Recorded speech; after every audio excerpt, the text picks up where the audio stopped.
பழனி அருகே பாலசமுத்திரம் கிராமத்தில் 3 ஆண்டுகளுக்கு பிறகு பத்திரப்பதிவு. வக்பு வாரிய தடை உத்தரவு நீக்கம் செய்யப்பட்டதால் பத்திரப்பதிவு செய்ய அனுமதி. பழனி அடுத்த பாலசமுத்திரம் கிராமத்தில் சுமார் 90 ஏக்கர் நிலம் வக்பு வாரியத்திற்கு சொந்தமானது என கூறி பத்திரப்பதிவுக்கு தடை செய்யப்பட்டிருந்தது. கடந்த 3 ஆண்டுகளாக பழனி பத்திரப்பதிவு அலுவலகத்தில் பாலசமுத்திரம் கிராம மக்களுக்கு தங்களுக்கு சொந்தமான இடத்தை பத்திரப்பதிவு செய்து விற்பனை செய்யவோ வாங்கவோ முடியாத நிலை இருந்து வந்தது.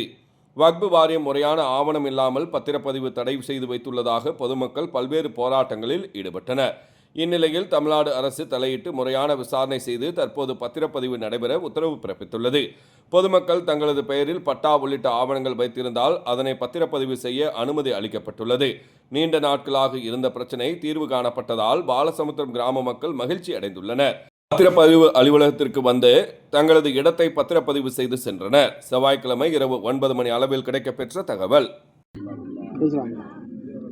திண்டுக்கல் மேற்கு மாவட்டம் பழனி கிழக்கு ஒன்றியம் பாரதிய ஜனதா கட்சியின் ஒன்றிய துணைத் தலைவர் பிரியங்கா சுபாஷ் பாலசமுத்திரம் கடந்த 2.5 வருஷமாக பாலசமுத்திரம் ஃபுல்லாக பத்திரப்பதிவு பண்ண முடியாமல் தடை பண்ணி வச்சுருந்தாங்க. வக்போர்டுக்கு சொந்தம்னு சொல்லி பாரத பிரதமர் நரேந்திர மோடி அவர்களின் தீவிர முயற்சியினால் இன்றைக்கி பத்திரப்பதிவு பண்ணணும் அப்படின்னா பொதுமக்களோட சொத்தாக இருந்துச்சு அப்படின்னா ஆன்லைனில் அவங்க பேரில் பட்டா வந்துச்சு அப்படிங்கிற பட்சத்தில் பத்திரப்பதிவு பண்ணிக்கலான்னு சொல்லி டிஆர்ஓ சொல்லியிருக்காரு. அதனால் பாலசமுத்திர பொதுமக்கள் எல்லாரும் இந்த அரிய வாய்ப்பை பயன்படுத்தி நீங்கள் இன்னையிலேருந்து உங்களோட பேர் உங்களோட சொத்து இருந்துச்சுன்னா ஆன்லைனில் பட்டா எடுத்துகிட்டு நீங்கள் தாராளமாக பத்திரப்பதிவு பண்ணிக்கலாம். இந்த முயற்சிக்கு உறுதுணையாக இருந்த பாரத பிரதமர் திரு நரேந்திர மோடிக்கும் மத்திய உள்துறை அமைச்சர் அமித்ஷாஜி அவர்களுக்கு எனக்கு மனமார்ந்த நன்றியை பாலசமுத்திர மக்கள் சார்பாக தெரிவித்துக் கொள்கிறேன்.